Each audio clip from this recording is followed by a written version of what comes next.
Yudas terlihat marah, sedih, kecewa, dan penuh penyesalan karena gurunya tidak melawan pada saat ditangkap oleh prajurit Romawi.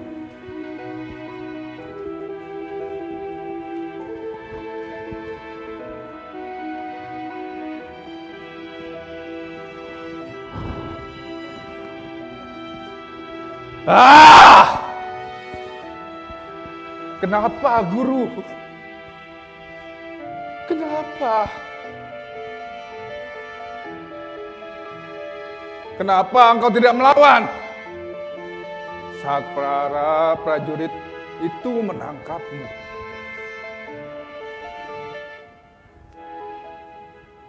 Kenapa engkau tidak memberontak dan menyuruh pengikut-pengikutmu membelamu? Kenapa engkau diam saja?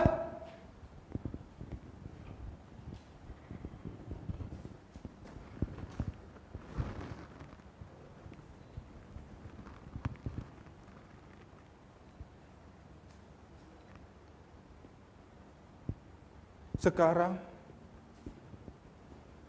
engkau diadili dan disiksa.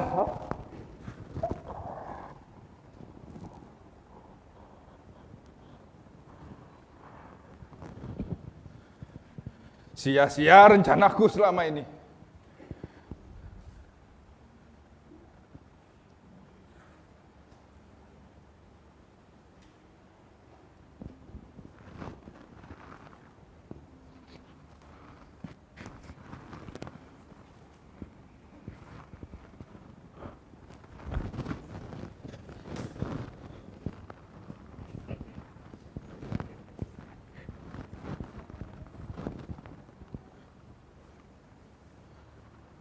Habis sudah.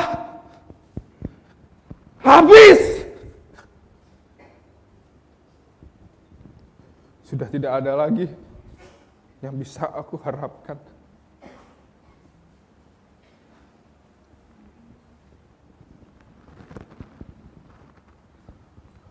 Aku, Yudas, telah menyerahkan nyawa guruku sendiri.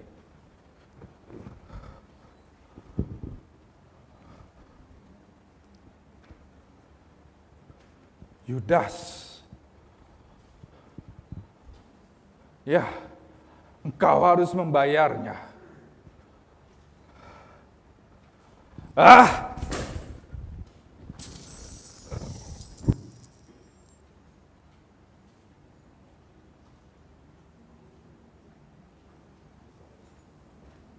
Yesus datang ke dunia ini untuk menggenapi karya penebusan Allah atas dosa manusia dengan merelakan dirinya mati di atas kayu salib. Tetapi Yudas tidak mengerti akan karya penebusan itu. Yang ada di pikirannya adalah kejayaan duniawi. Maka menyesalah Yudas atas rencana yang disusunnya.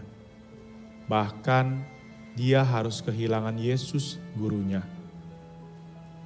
Yudas merasakan penyesalan yang amat dalam. Namun bukan jalan pertobatan yang dia pilih. Tapi Yudas memilih jalan untuk mengakhiri hidupnya.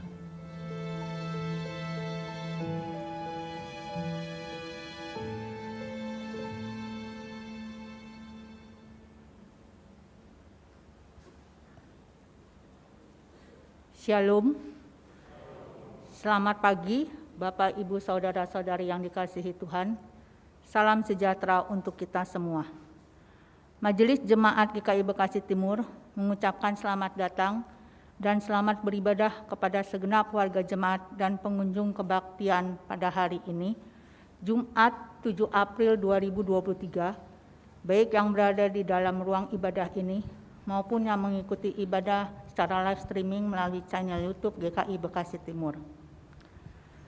Pada hari ini, Jumat 7 April 2023, pelayanan Sakramen Perjamuan Kudus dilaksanakan dalam 2 kebaktian umum, yaitu pertama pukul 7 dan pukul 9.30.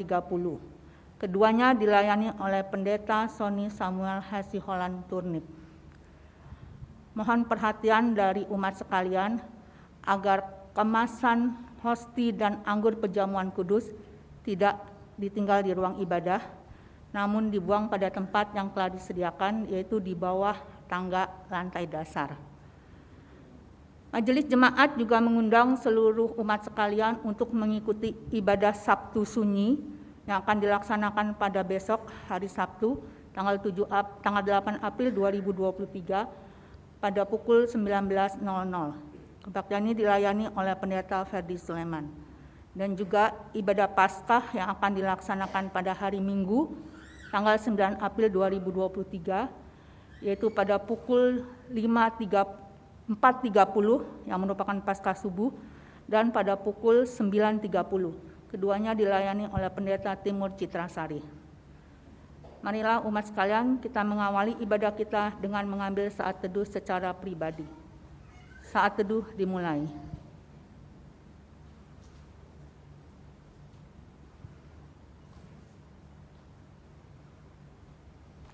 Saat teduh selesai.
Di Jumat Agung ini, marilah kita berhenti sejenak dari segala kesibukan hidup kita.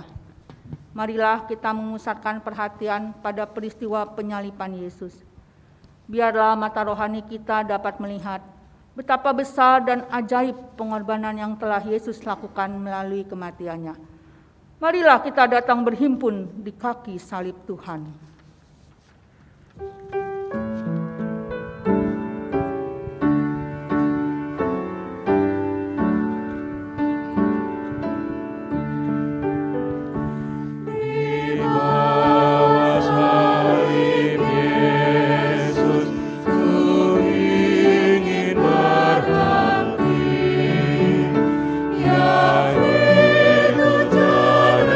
Yang teguh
Pertolongan kepada kita adalah di dalam nama Tuhan yang menjadikan langit dan bumi, yang kasih setianya kekal untuk selamanya.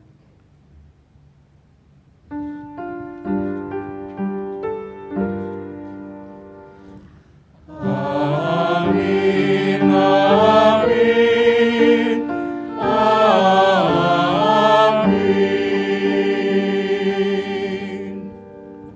Tuhan beserta kita. Dan beserta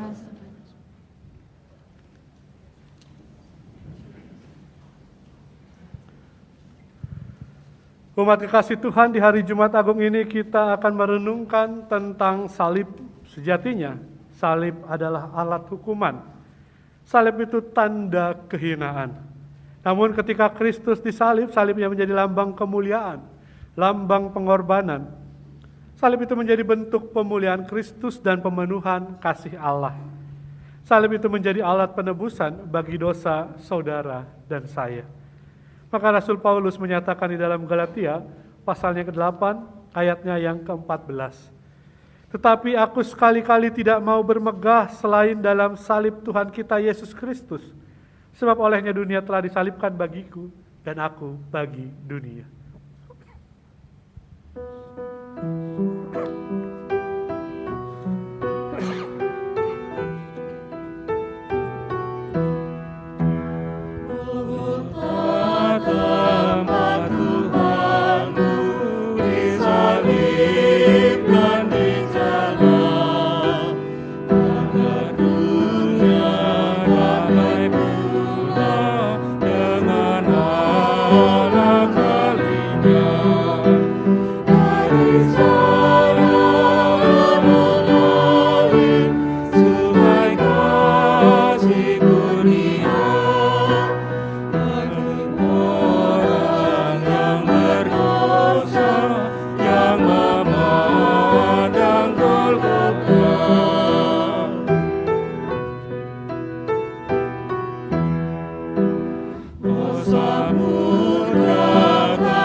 Umat kekasih Tuhan, sudahkah kita benar-benar dapat mengatakan dunia telah disalibkan bagiku dan aku bagi dunia?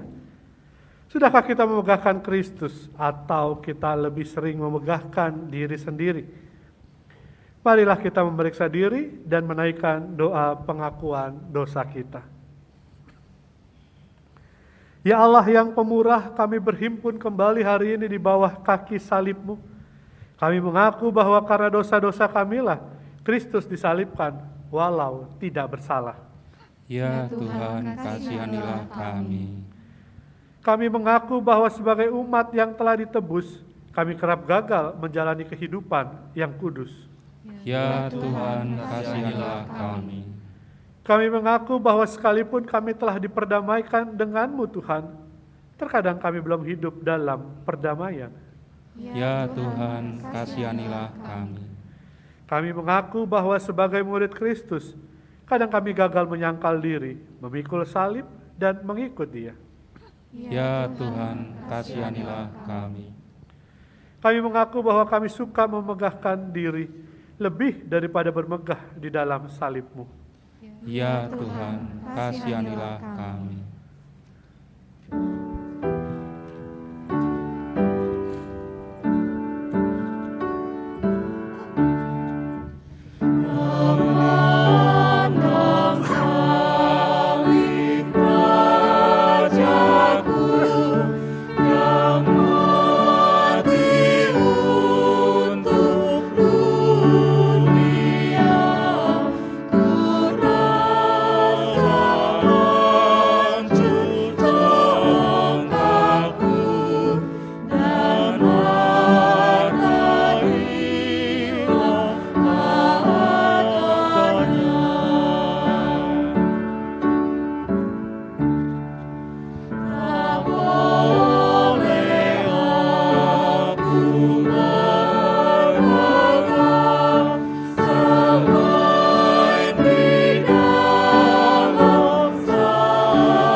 Inilah berita anugerah bagi setiap orang yang percaya akan pengorbanan Kristus. Di dalam 1 Petrus 2 ayat yang ke-24 dinyatakan, Ia sendiri telah memikul dosa kita di dalam tubuhnya di kayu salib, supaya kita yang telah mati terhadap dosa hidup untuk kebenaran. Oleh bilur-bilurnya kamu telah sembuh. Saudara-saudaraku yang terkasih, di dalam Kristus engkau telah diampuni. Di dalam Kristus engkau telah diampuni. Damai Kristus bagimu. Damai Kristus bagimu juga.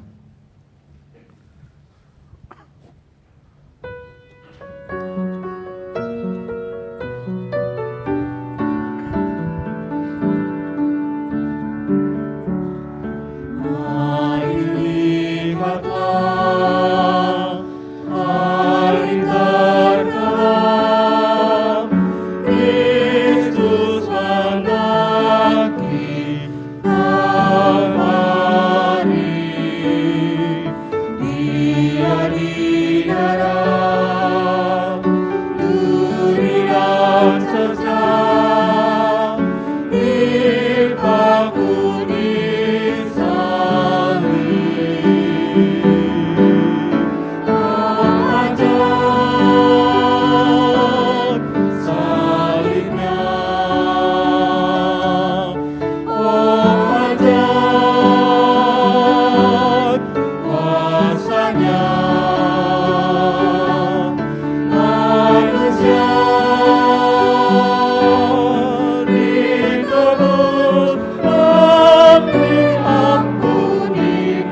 Mari kita berdoa.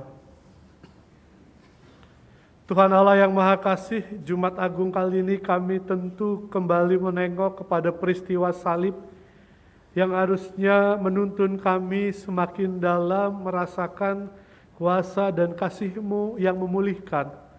Untuk itu, ketika kami sebentar membaca rangkaian bacaan kami, terutama kembali melihat sengsara-Mu di salib, biarlah kami dituntun oleh Roh-Mu, agar kami menemukan kebenaran yang membuat hidup kami menjadi baru. Berfirman-Lah ya Tuhan, tolong kami untuk menerimanya. Amin. Umat Tuhan, pembacaan Alkitab yang pertama diambil dari kitab Yesaya pasalnya yang ke-52, ayatnya yang ke-13 sampai dengan Yesaya 53, ayatnya yang ke-12. Yesaya 52, ayatnya yang ke-13 sampai dengan Yesaya 53, ayatnya yang ke-12. Sesungguhnya hambaku akan berhasil. Ia akan ditinggikan, disanjung, dan dimuliakan. Seperti banyak orang akan tertegun melihat dia. Begitu buruk rupanya, bukan seperti manusia lagi. Dan tampaknya bukan seperti anak manusia lagi. Demikianlah ia akan membuat tercengang banyak bangsa. Raja-raja akan mengatupkan mulutnya melihat dia. Sebab apa yang tidak diceritakan kepada mereka akan mereka lihat, dan apa yang tidak mereka dengar akan mereka pahami. Siapakah yang percaya kepada berita yang kami dengar? Dan kepada siapakah tangan kekuasaan Tuhan dinyatakan? Sebagai taruk, ia tumbuh di hadapan Tuhan, dan sebagai tunas dari tanah kering.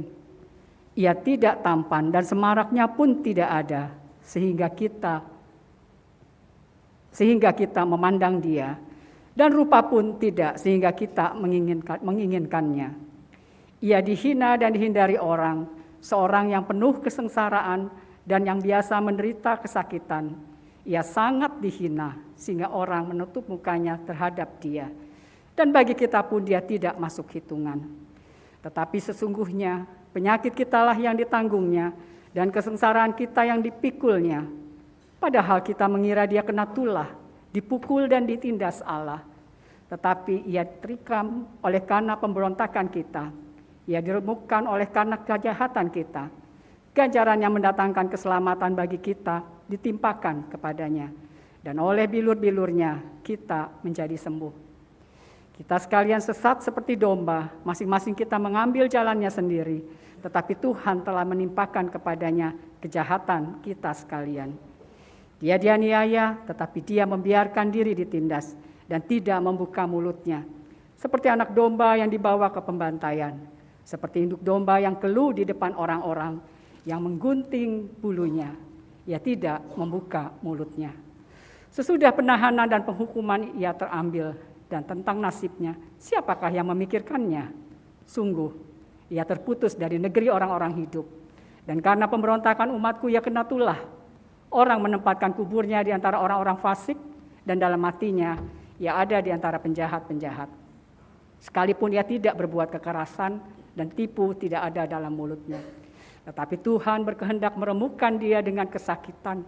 Apabila ia menyerahkan dirinya sebagai korban penebus salah, ia akan melihat keturunannya, umurnya akan lanjut, dan kehendak Tuhan akan terlaksana olehnya.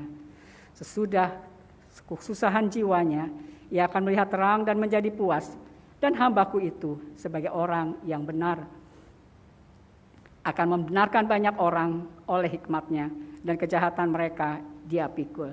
Sebab itu aku akan membagikan kepadanya orang-orang besar sebagai rampasan, dan ia akan memperoleh orang-orang kuat sebagai jarahan, yaitu sebagai ganti, karena ia telah menyerahkan nyawanya ke dalam maut, dan karena ia terhitung di antara pemberontak-pemberontak, sekalipun ia menanggung dosa banyak orang, dan berdoa untuk pemberontak-pemberontak.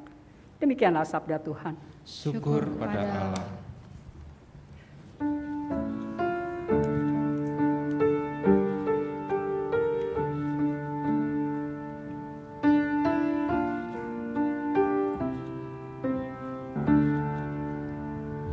Ya aku mengerti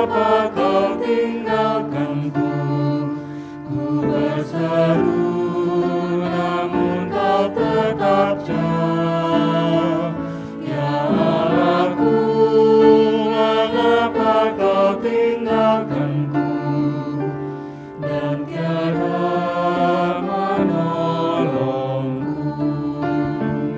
Ya Allahku, mengapa kau tinggalkanku?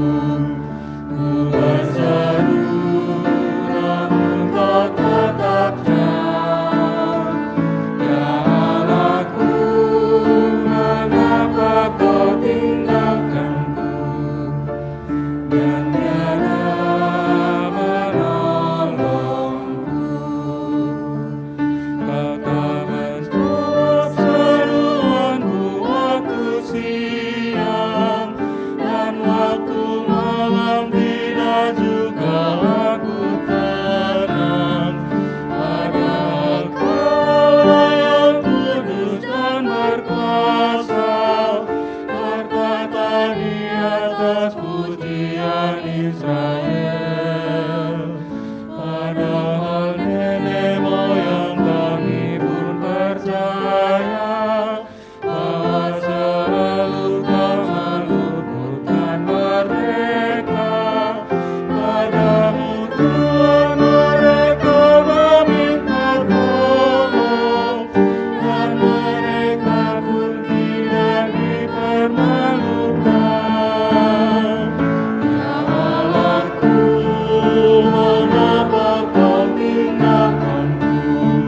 Ku berseru namun Kau tetap jauh.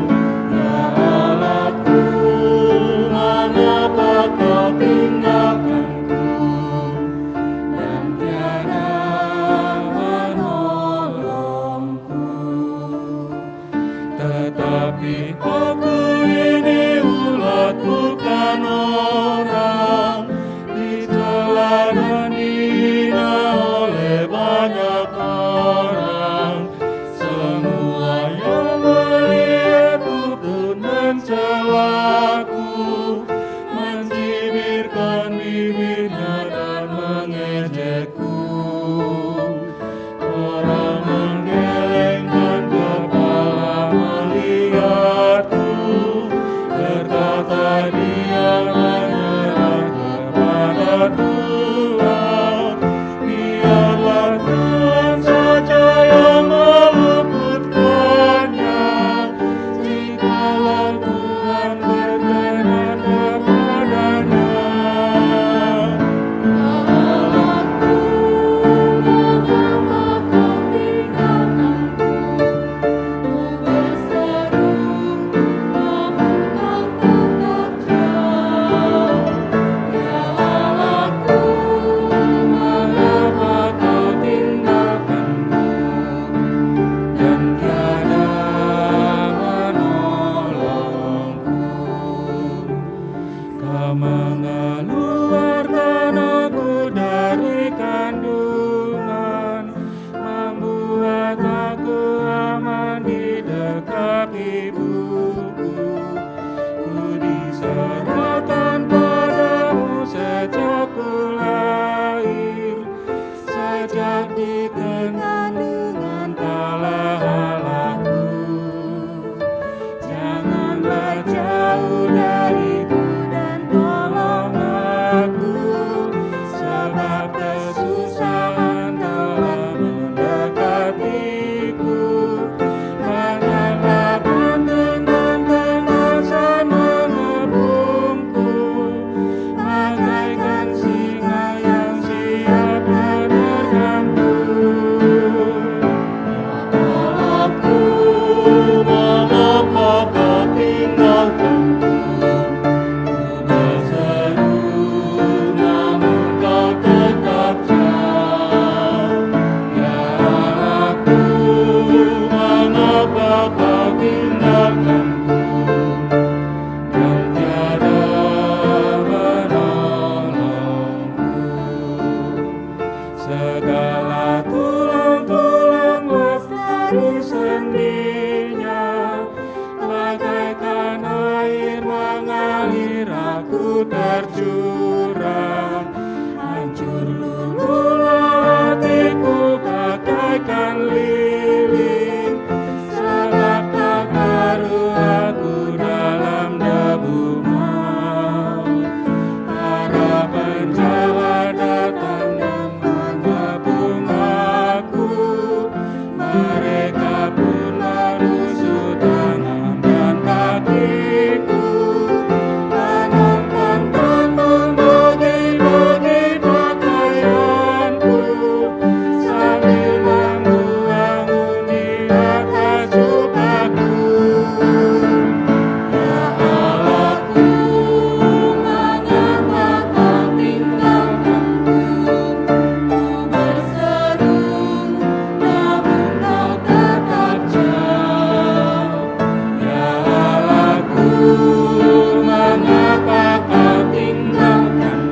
Bacaan kedua diambil dari surat kepada orang Ibrani, pasalnya yang ke-10, ayat 16 sampai dengan 25. Ibrani 10, ayat 16 sampai dengan 25. Sebab setelah ia berfirman, inilah perjanjian yang akan kuadakan dengan mereka sesudah waktu itu. Ia berfirman pula, aku akan menaruh hukumku di dalam hati mereka dan menuliskannya dalam akal budi mereka. Dan aku tidak lagi mengingat dosa-dosa dan kesalahan mereka. Jadi, apabila untuk semuanya itu ada pengampunan, tidak perlu lagi dipersembahkan korban karena dosa. Jadi saudara-saudara, oleh darah Yesus, kita sekarang penuh keberanian dapat masuk ke dalam tempat kudus. Karena ia telah membuka jalan yang baru dan yang hidup bagi kita melalui tabir, yaitu dirinya sendiri. Dan kita mempunyai seorang imam besar sebagai kepala rumah Allah. Karena itu, marilah kita menghadap Allah dengan hati yang tulus ikhlas dan keyakinan iman yang teguh. Oleh karena hati kita telah dibersihkan dari hati nurani yang jahat, dan tubuh kita telah dibasuh dengan air yang murni. Marilah kita teguh berpegang pada pengakuan tentang pengharapan kita, sebab Ia yang menjanjikannya setia. Dan marilah kita saling memperhatikan, supaya kita saling mendorong dalam kasih dan dalam pekerjaan baik. Janganlah kita menjauhkan diri dari pertemuan-pertemuan ibadah kita, seperti dibiasakan oleh beberapa orang. Tetapi marilah kita saling menasihati dan semakin giat melakukannya menjelang hari Tuhan yang mendekat. Demikianlah sabda Tuhan.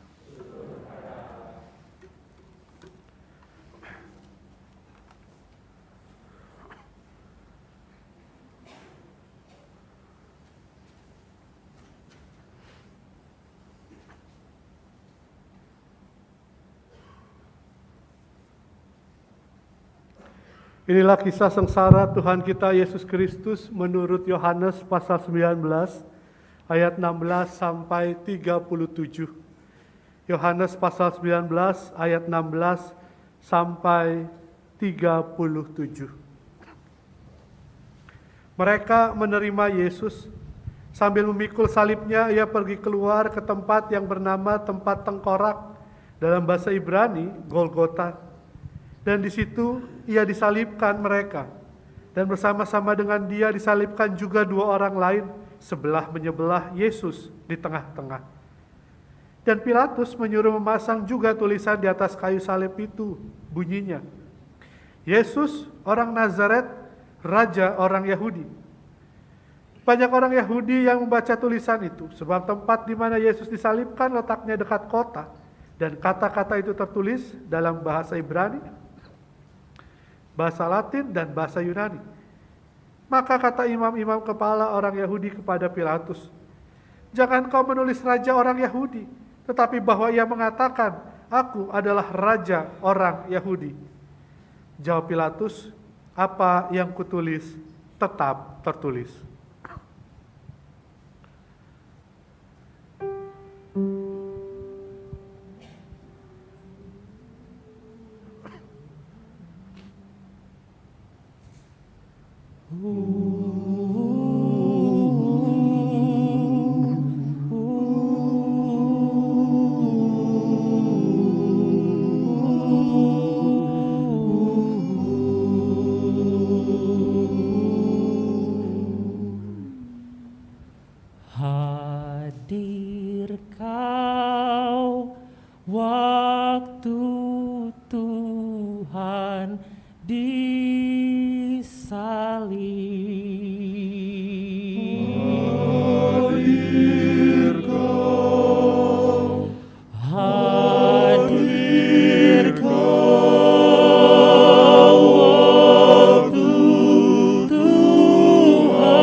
gentar, gentar. Hadir kau waktu Tuhan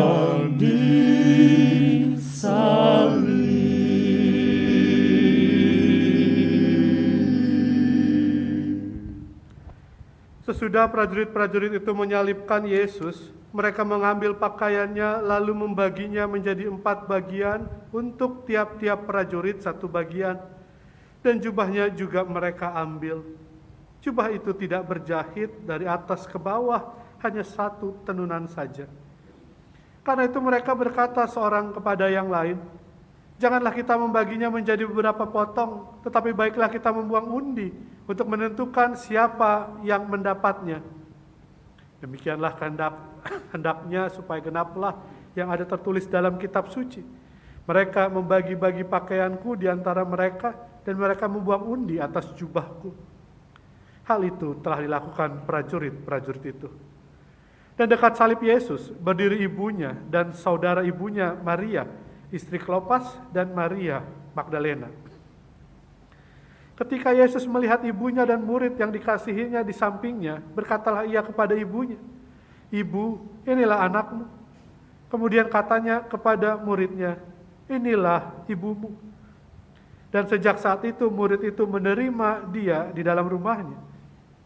Sesudah itu karena Yesus tahu bahwa segala sesuatu telah selesai, berkatalah ia, supaya genaplah yang ada tertulis dalam kitab suci, "Aku haus." Di situ ada suatu bekas penuh anggur asam. Maka mereka mencucukkan bunga karang yang telah dicelupkan dalam anggur asam pada sebatang hisop, lalu mengunjukkannya ke mulut Yesus. Sesudah Yesus meminum anggur asam itu, berkatalah ia, "Sudah selesai." Lalu ia menundukkan kepalanya dan menyerahkan nyawanya. Hadir kau waktu Tuhan dipaku.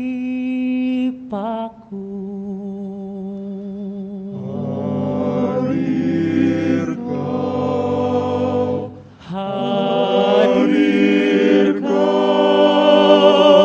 waktu Tuhan dipaku.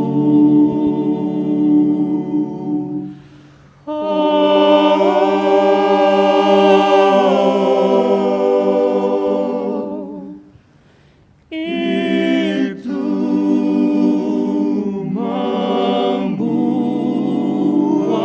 aku gentar, gentar, gentar.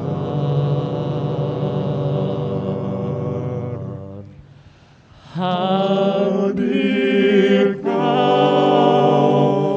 waktu Tuhan dipaku.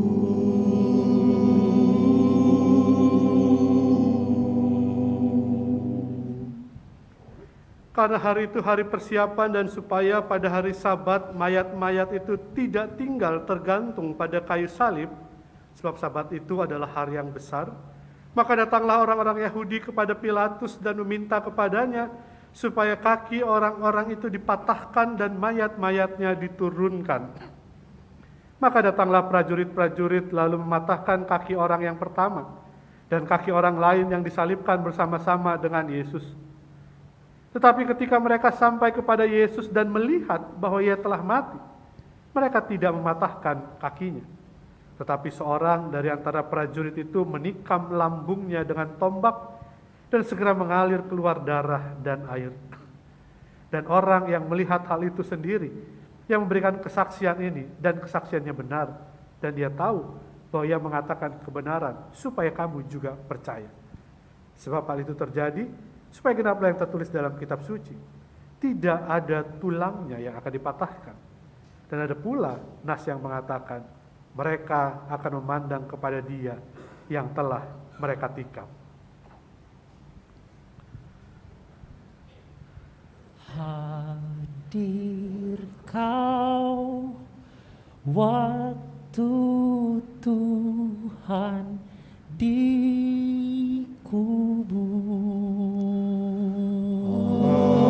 Hadir Kau, Hadir Kau waktu Tuhan dikubur.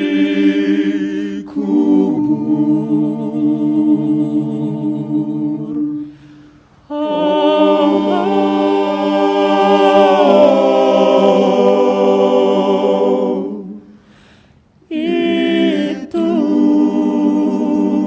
membuat aku gentar, gentar, gentar.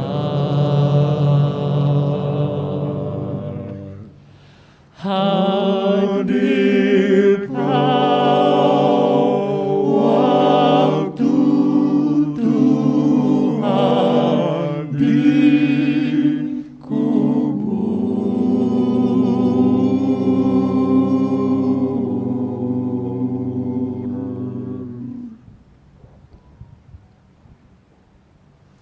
Demikianlah Injil Tuhan kita Yesus Kristus. Berbahagialah mereka yang mendengar firman Tuhan dan yang memeliharanya. Hosana.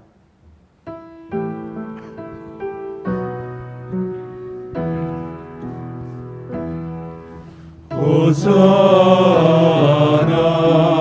Hosana, Hosana.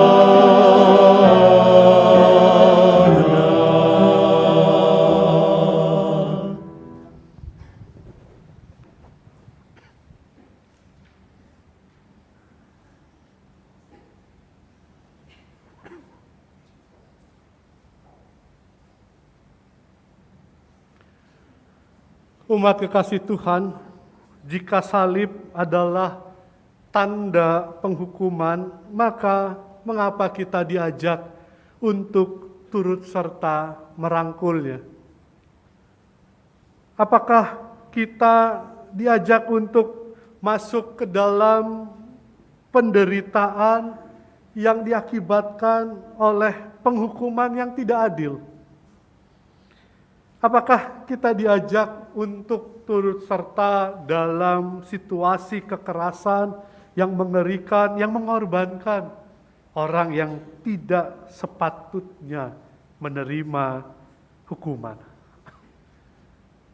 Ibu bapak yang dikasih Tuhan, jika salib memang hanya sebatas sebuah tanda penghukuman, sebuah tanda tindakan yang perlu diambil terhadap mereka yang berbuat salah, maka mungkin kita tidak perlu jauh-jauh untuk kembali menengok pada kayu salib. Tidakkah apa yang ditampilkan dalam proses penyalipan adalah juga sebuah proses yang mudah dan sering kali kita jumpai dalam hidup sehari-hari? Seseorang dihukum karena kesalahannya, atau seseorang yang tidak bersalah tapi karena suara yang lebih banyak dan lebih besar menyebutnya bersalah, maka dia menerima hukumannya. Atau bentuk yang lain seperti yang ditampilkan dalam diri Yudas di awal ibadah tadi oleh panitia Paskah. Tidakkah gambaran ini juga kerap kali terjadi? Bukan lingkungan yang menghukum dan menghakimi, tetapi mungkin diri sendiri. Di dalam hati dan kepalanya ia bertarung dengan perasaan bersalah. Dia berdebat dengan dirinya sendiri tentang yang layak dan yang tidak layak, tentang gagal dan berhasil, tentang apa yang seharusnya dan apa yang tidak semestinya. Entah dihukum karena bersalah, entah dihukum karena kalah suara, atau bahkan menghukum diri sendiri. Jelas ketiganya bukanlah jalan yang Tuhan kehendaki. Ketiganya hanya menyebabkan keterasingan, keterpisahan. Yang bersalah dipinggirkan, disingkirkan, yang tidak disukai dijauhi, dan mungkin mereka yang menghukum dan menghakimi dirinya sendiri, kemudian memilih untuk menjalani hidup menyendiri, menarik diri dari kehidupan bersama.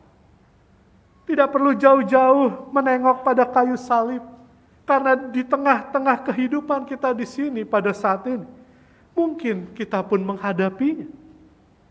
Mungkin kita juga menjadi saksinya. Atau mungkin tanpa disadari kita pun terlibat di dalamnya. Ibu bapak saudara-saudara yang dikasihi Tuhan, sebagai sebuah simbol penghukuman, salib memang cukup berat untuk bisa kita bayangkan. Bukan cuma sekedar seperti ketika saya membaca Injil tadi lalu bersaut-sautan dengan rekan-rekan di sana yang menyebabkan kita menjadi gentar. Ini bukan cuma soal perasaan tetapi juga soal bagaimana kita memandang manusia lainnya. Di kayu salib Yesus harus menghadapi bahwa kemanusiaannya sedang dicabut dari dalam dirinya. Orang tidak lagi memandang dia sebagai manusia layaknya manusia pada umumnya. Layaknya orang yang boleh dan bisa patut tinggal bersama di tengah-tengah masyarakat. Ayat yang ke-18 menggambarkan, dan di situ ia disalibkan, mereka dan bersama-sama dengan dia disalibkan juga dua orang yang lain, sebelah menyebelah Yesus di tengah-tengah.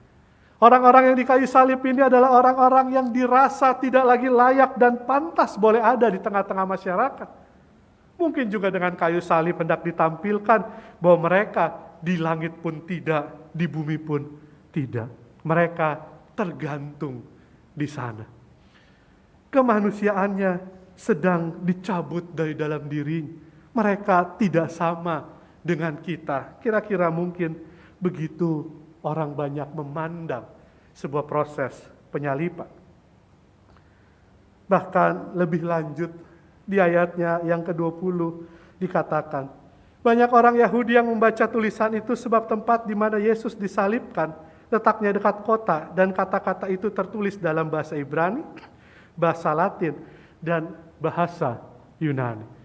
Jadi keterangan siapa itu Yesus yang sedang dipermalukan ini boleh dibaca oleh siapapun. Konteks pada saat itu ya ketiga jenis bangsa ini. Orang Yunani, orang Ibrani, dan juga orang yang memakai bahasa Latin. Jadi kasarnya mau digambarkan bahwa siapapun yang sedang melihat Yesus yang sedang tersalib itu, mau dari mana latarnya pun akan mengetahui siapa dia. Ini juga menunjukkan bagaimana mungkin Yesus dirasa memiliki dampak atau memiliki pengaruh yang cukup luas. Oleh sebab itu, ketika ia harus dipermalukan, dia harus dijauhkan dari kemanusiaannya dan juga manusia pada umumnya, maka juga pemberitahuannya harus dibuat seluas-luasnya, sebesar-besarnya. Ibaratnya tadi, dia sudah disingkirkan, bukan cuma dari orang-orang Yahudi sebangsanya, tetapi juga setiap orang yang mungkin terhubung dengan dirinya. Ini bukan manusia siapa-siapa. Dia bukan siapa-siapa. Ibu bapak saudara-saudara yang dikasihi Tuhan, tidak hanya kemanusiaan Yesus yang dilucuti dari dalam diri, tetapi juga ia dipermalukan. Ketika catatan kemudian di ayat yang ke-23 ditulis, sesudah prajurit-prajurit itu menyalibkan Yesus, mereka mengambil pakaiannya lalu membaginya menjadi 4 bagian untuk tiap-tiap prajurit 1 bagian, dan jubahnya juga mereka ambil. Jubah itu tidak berjahit dari atas ke bawah, hanya 1 tenunan saja. Ini bukan cuma soal penggambaran bahwa Yesus mungkin sudah tidak lagi berpakaian dan dia dipermalukan. Tetapi ketika dicatat di sana jubahnya tidak berjahit, sepertinya mau diberikan gambaran yang lebih tegas bahwa jubah yang tak berjahit itu adalah milik orang yang terkemuka. Dan sekarang itu pun dilucuti dari Yesus. Orang yang tadinya terpandang, orang yang tadinya terkemuka, orang yang mungkin tadinya didengar, diikuti, dan dinanti-nantikan perkataannya, ajarannya, kini sekarang bukan cuma tidak berpakaian, tetapi juga tidak berjubah. Ibu, bapak, saudara-saudara yang dikasihi Tuhan, apa yang tersisa di dalam diri Yesus yang tersalib? Ketika kemanusiaannya sudah dilucuti dengan digambarkan bahwa dia orang yang bersalah dan dia orang yang tidak layak ada berjumpa dengan siapapun. Apalagi yang tersisa ketika ia menjadi orang yang didengar, yang dicari, bahkan yang diharapkan kehadirannya. Tetapi sekarang jubah dan pakaiannya itu dibagi-bagi tanpa tersisa. Semua yang ada mungkin membuat kita tidak lagi memandang dirinya. Tidakkah ini juga yang mudah kita jumpai dalam hidup sehari-hari? Sekarang dengan cepatnya dan mudahnya orang berbagi informasi, kesalahan-kesalahan amat mungkin terbuka, amat mungkin diungkapkan, amat mungkin ditunjukkan kepada dunia yang lebih luas, sehingga ya jangankan yang salah, yang gak salah aja bisa-bisa dihakimi sebelum waktunya. Sebelum ada bukti-buktinya. Sebelum memang betul dia pantas dan layak untuk memperoleh hukuman. Jadi bukan cuma sekarang, tetapi dulu dalam kisah penyaliban, kita sudah diperingatkan betapa mengerikan ketika kita memandang orang lain sebagai objek di mana kita boleh bertindak, boleh menghakimi, dan boleh menghukum menurut yang kita mau. Karena dampaknya, baik dulu maupun sekarang, orang-orang ini harus tersingkir. Orang-orang ini harus terpinggirkan. Orang-orang ini tidak lagi mempunyai haknya yang sama. Orang ini tidak boleh ada di tempat yang sama. Tidakkah juga mempermalukan adalah model yang mudah kita jumpai di sini dan saat ini. Bukan cuma Yesus yang ditelanjangi dan jubahnya dibagikan. Tetapi zaman sekarang juga kita dengan mudah menunjuk, menuding orang, lalu kemudian menyebarkan, lalu kemudian membuatnya semakin luas dan semakin besar. Pergumulan dulu dan kini sama. Kemanusiaan bisa dibuat menjadi begitu mengerikan ketika ia berhadapan dengan kesalahan, dengan pelanggaran. Ya termasuk juga ketika itu terjadi terhadap diri sendiri. Orang yang merasa gagal, orang yang merasa salah, orang yang merasa putus asa, orang yang merasa sudah tidak layak, tidak pantas, orang yang menilai dirinya sendiri tidak punya nilai, juga tentu dengan mudah tersingkir dan terpinggirkan. Ibu, bapak, saudara-saudara yang dikasihi Tuhan, oleh karena itu merangkul salib bukan cuma merangkul dan melihat itu sebagai sebuah tanda kekerasan, tanda penghukuman, tetapi juga menjadi sebuah pengeringatan betapa kesendirian, kesepian, betapa orang-orang yang tersingkir dan dipinggirkan, betapa orang-orang yang memilih bahkan untuk diri sendiri menjadi jauh, menjadi tidak lagi punya relasi. Itu yang tidak ingin dilihat oleh Allah. Cinta kasih Allah ingin kehidupan tetap dibangun di dalam relasi, di dalam keterhubungan, di mana kemanusiaan itu dasarnya adalah melihat sesamanya, lalu membuat ikatan yang membuat kehidupan menjadi lebih baik, lebih nyaman untuk ditinggali. Sehingga ketimbang Yesus bergumul dengan kemanusiaannya yang dilucut, yang dipermalukan dan dihina, ketimbang ia bergumul dengan penderitaan dan kesulitannya saat itu, ayat 26 dan 27 mencatat begini. Ketika Yesus melihat ibunya dan murid yang dikasihinya di sampingnya, berkatalah ia kepada ibunya, "Ibu, inilah anakmu." Kemudian katanya kepada muridnya, "Inilah ibumu." Dan sejak saat itu, murid itu menerima dia di dalam rumahnya. Ibu bapak saudara-saudara yang dikasihi Tuhan, ketika kita memandang pada salib, kita juga memandang pada pengampunan dan penebusan dosa yang memungkinkan setiap orang tinggal bersama. Yang setiap orang harusnya tidak hanya memandang orang lain, tetapi juga dirinya berharga. Mau benar-benar bersalah, mau cuma dituduh bersalah padahal enggak, mau karena memilih sendiri untuk menarik diri karena merasa bersalah. Setiap kali kita memandang salib, mestinya kita harus berani membuka sebuah hubungan dan ikatan yang baru. Karena di kayu saliblah Tuhan memulihkan semuanya. Tuhan membuat kita melihat bahwa bahkan kematian dan juga penghukuman yang tidak adil itu tidak menghentikan kuasa dan kasih Tuhan berencana atas kehidupan. Untuk itu lanjutannya dikatakan ayatnya yang ke-28. Sesudah itu, karena Yesus tahu bahwa segala sesuatu telah selesai, berkatalah ia, supaya genaplah yang ada tertulis dalam kitab suci, aku haus. Yesus menunjukkan kemanusiaannya yang menderita, yang bahkan harus mengakui bahwa ia haus di tengah-tengah seluruh penderitaan ini. Tetapi bukan kelemahan manusia itu yang menjadi titik akhir. Belum selesai. Kalau kita bergumul dengan rasa bersalah, bergumul dengan kekecewaan, bergumul dengan keputusasaan, bergumul dengan orang-orang yang bersalah, itu belum akhir dari segalanya. Karena yang menentukan dan seharusnya yang menyelesaikan adalah Allah sendiri. Ayat yang ke-30 mencatat, sesudah Yesus meminum anggur asam itu, berkatalah ia, sudah selesai. Aku haus menunjukkan keterapuhannya, menunjukkan kemanusiaan yang terbatas, yang juga mewakili setiap kita, yang merasa sakit ketika kita mungkin mengalami kehidupan yang disakiti, yang merasa menderita mungkin ketika kita kecewa, yang mungkin juga merasa putus asa ketika kita gagal. Aku haus mewakili setiap kita, yang harus mengakui betapa rapuhnya kemanusiaan kita.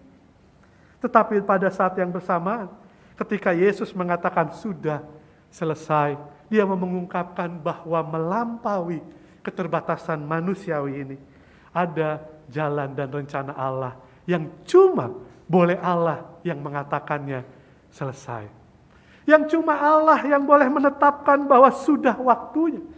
Kalau belum itu terjadi, maka setiap kita perlu menapaki jalan itu dengan setia.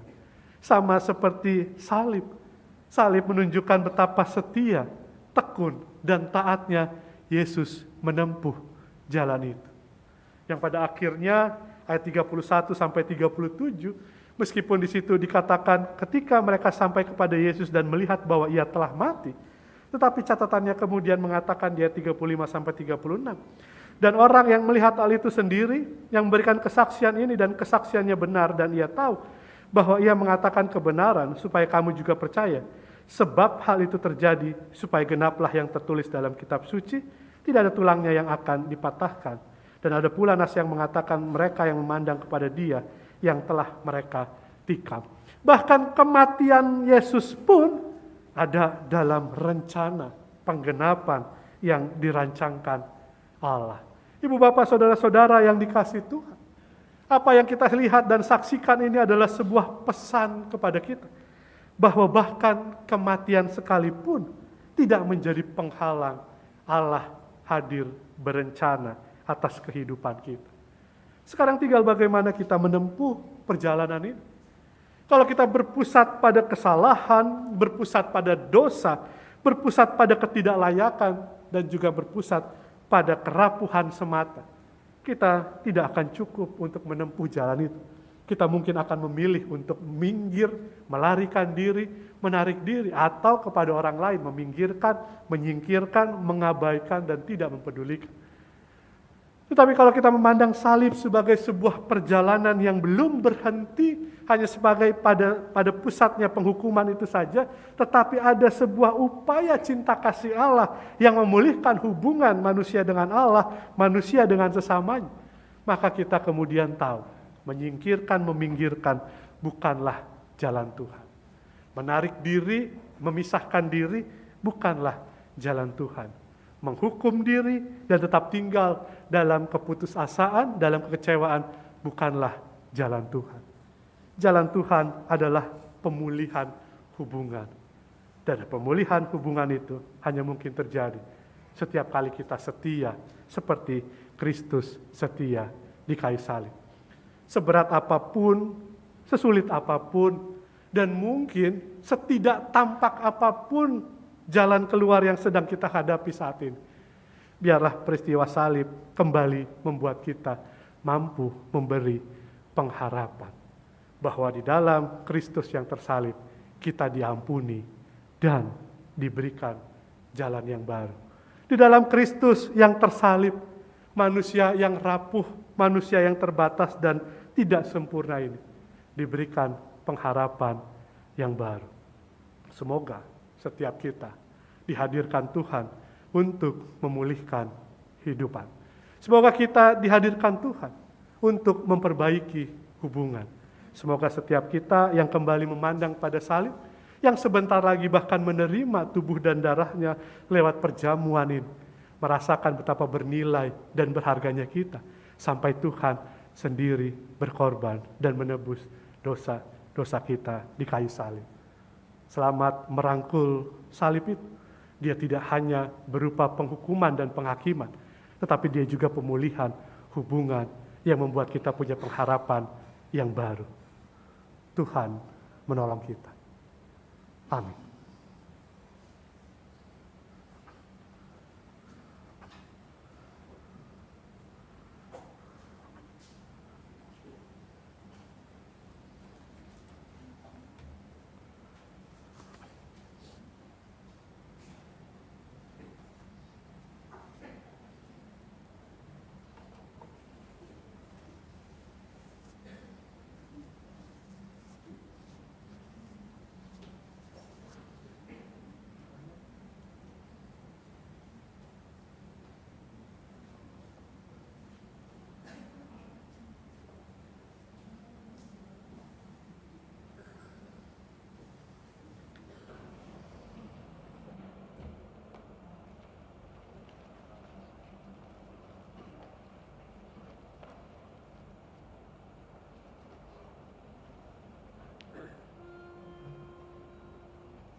Umat Tuhan, marilah bersama dengan umat Allah di masa lalu, masa kini dan masa depan, mengingat pengakuan pada baptisan kita menurut pengakuan iman rasuli.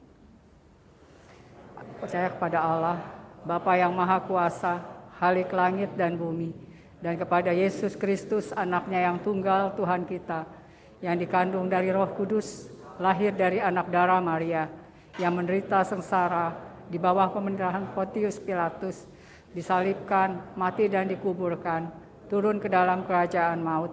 Pada hari yang ketiga, bangkit pula dari antara orang mati, naik ke sorga, duduk di sebelah kanan Allah, Bapa yang Maha Kuasa. Dan dari sana Ia akan datang untuk menghakimi orang yang hidup dan yang mati. Aku percaya kepada Roh Kudus, gereja yang kudus dan am, persekutuan orang kudus, pengampunan dosa, kebangkitan orang mati, dan hidup yang kekal. Amin. Silakan duduk.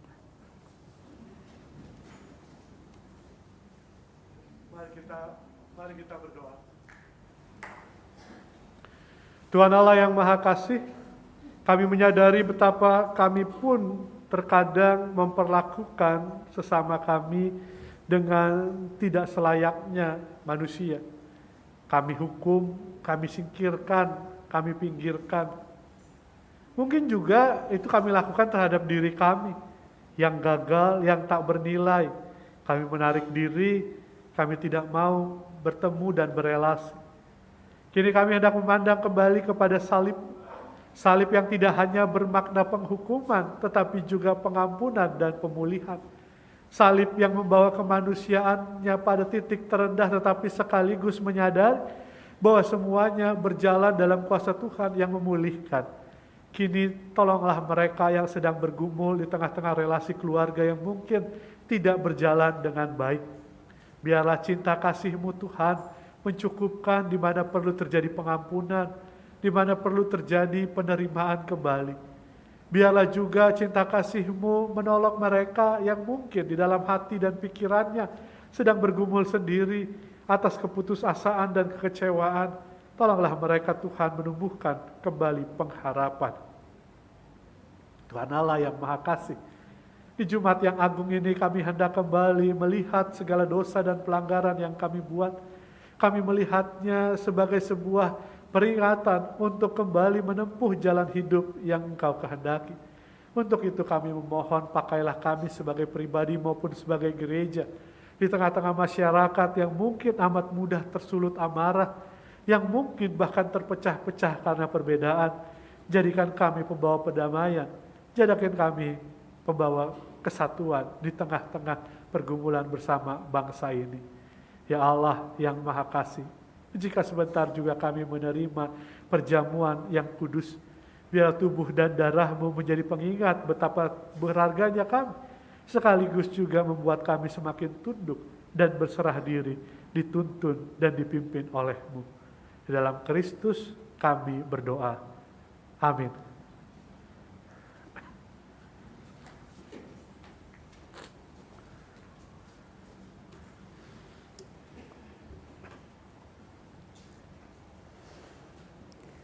Umat yang kasih Tuhan, Kristus telah memberikan segalanya bagi kita. Marilah kita memberikan diri kita sebagai persembahan yang hidup bagi Tuhan. Seperti dikatakan di dalam 1 Petrus pasalnya yang kedua ayatnya yang kelima. Biarlah kamu juga dipergunakan sebagai batu hidup untuk pembangunan suatu rumah rohani, bagi suatu imamat kudus, untuk mempersembahkan persembahan rohani yang karena Yesus Kristus berkenan kepada Allah. Mari kita persembahkan yang terbaik bagi Tuhan sambil kita memuji Tuhan.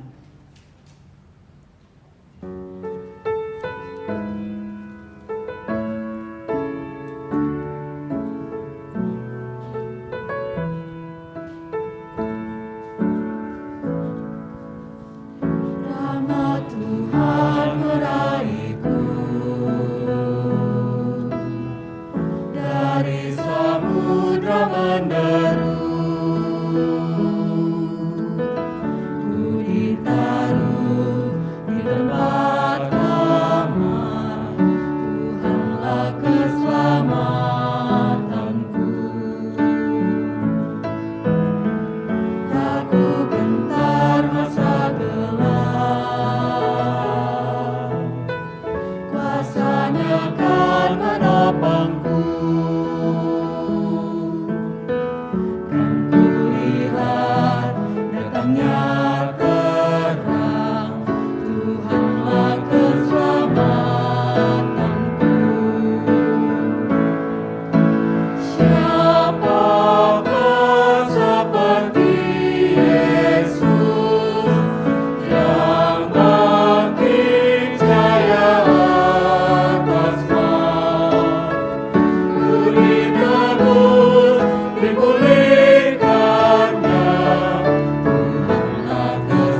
janjinya. Kabut sinar berganti cerah, Tuhanlah keselamatanku. Kala meratap menanti di masa duka dan sepi, anugerahnya meliputiku, Tuhanlah keselamatanku. Siapakah seperti Yesus yang bangkit jaya atas maut, ku ditebus, dipulihkannya, Tuhanlah keselamatanku. Mari kita bangkit berdiri, kita nyanyikan bait yang kelima. Kelak di akhir hayatku, ku bukan tujuanku, Dia yang bangkit, membangkitkanku, Tuhanlah keselamatanku. Siapakah seperti Yesus yang bangkit jaya atas maut, ku ditebus, dipulihkannya, Tuhanlah keselamatanku. Dimuliakanlah Sang Bapa, dimuliakan Putranya, dimuliakanlah Roh Kudus, Tuhanlah keselamatanku.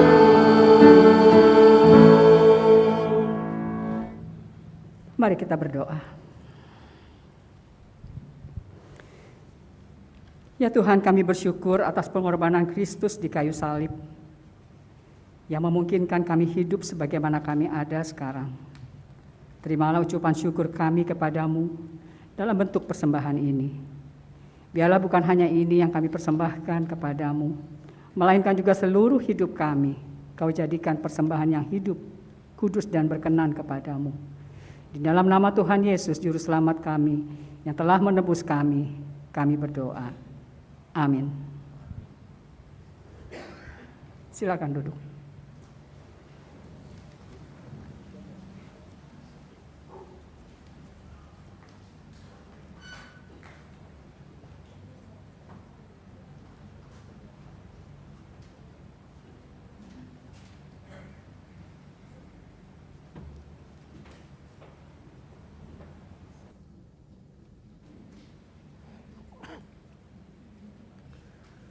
Pujilah Tuhan, hai jiwaku.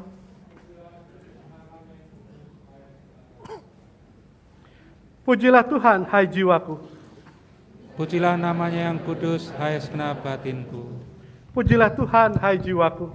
Dan janganlah lupakan segala kebaikannya, Dia yang mengampuni segala kesalahanmu, yang menyembuhkan segala penyakitmu, Dia yang menebus hidupmu dari lubang kubur, yang memahkotai engkau dengan kasih setia dan rahmat, Dia yang memuaskan hasratmu dengan kebaikan. sehingga masa mudamu menjadi baru seperti pada burung Raja Wali.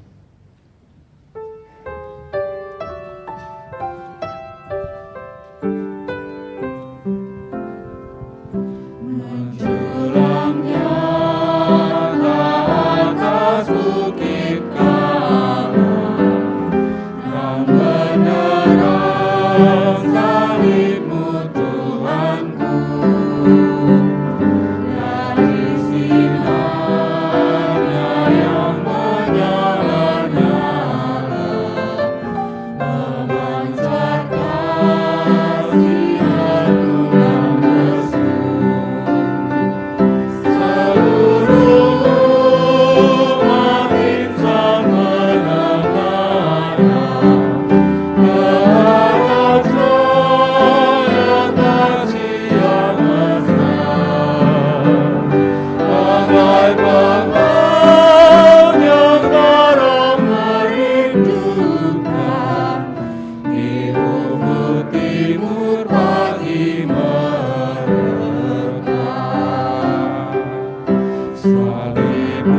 Kristus tanda pengasihan, mengangkat hati yang remuk redam, membuat dosa yang tak terperikan di lubuk cinta Tuhan bergerak. Di dalam Tuhan kami balik lagi, insan bernoda kini berseri, teruras darah suci yang mengalir, disalib pada bukit Kalvari.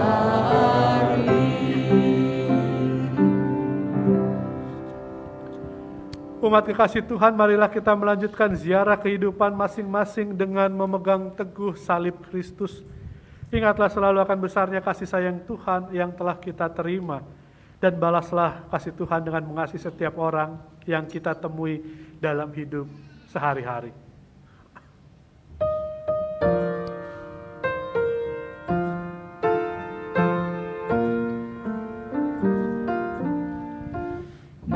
Di bukit yang jauh, tanpa kayu salib, lambang kutuk nestapa celah.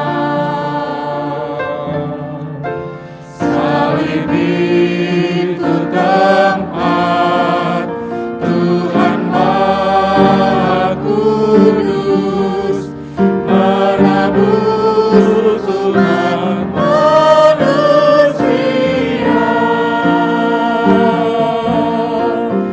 Salib itu ku junjung penuh, hingga tiba saat ajalku. Salib itu ku rangkul teguh, dan mahkota telah milikku. Meski salib itu ditelan diterca, bagiku tiada taranya.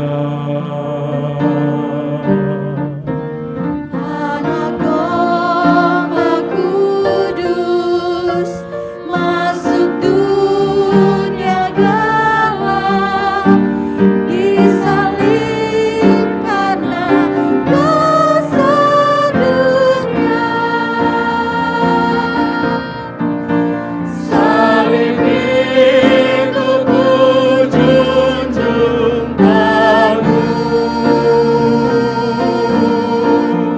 hingga tiba saat ajalku.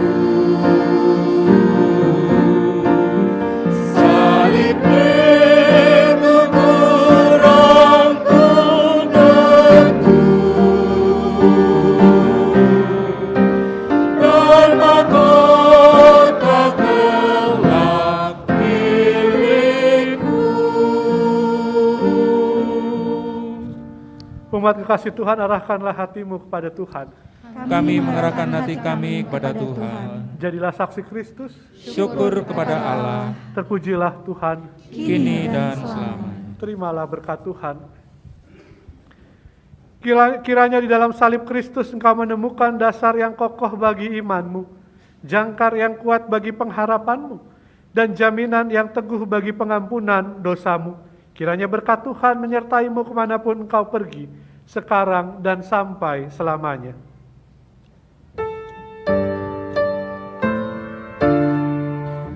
Hosana, Hosana, Hosana,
hingga bila saat ajalku.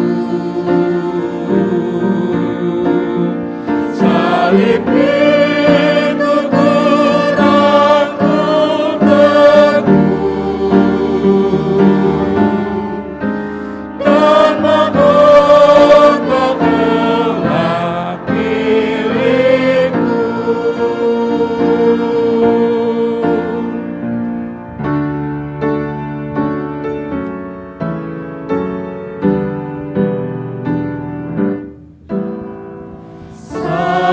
Salibmu, salibmu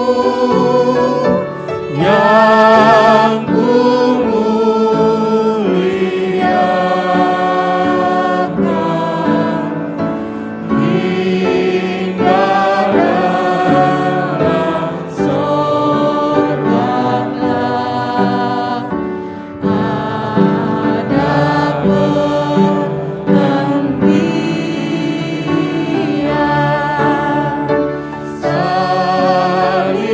Salibmu, salibmu yang ku muliakan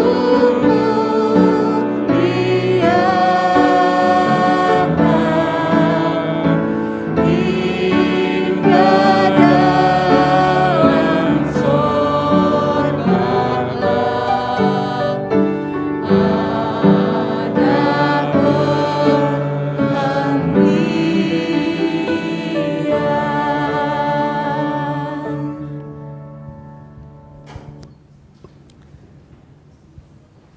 Bapak Ibu, ibadah Jumat Agung kita telah usai.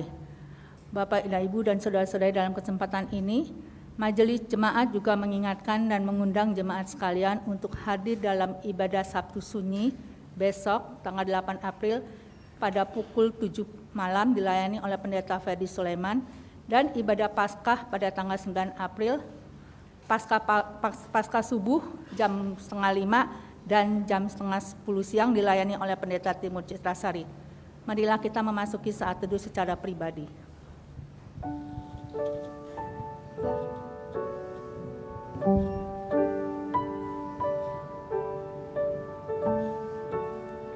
Saat teduh selesai. Selamat memasuki Jumat Agung. Tuhan Yesus memberkati kita semua.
Thank you.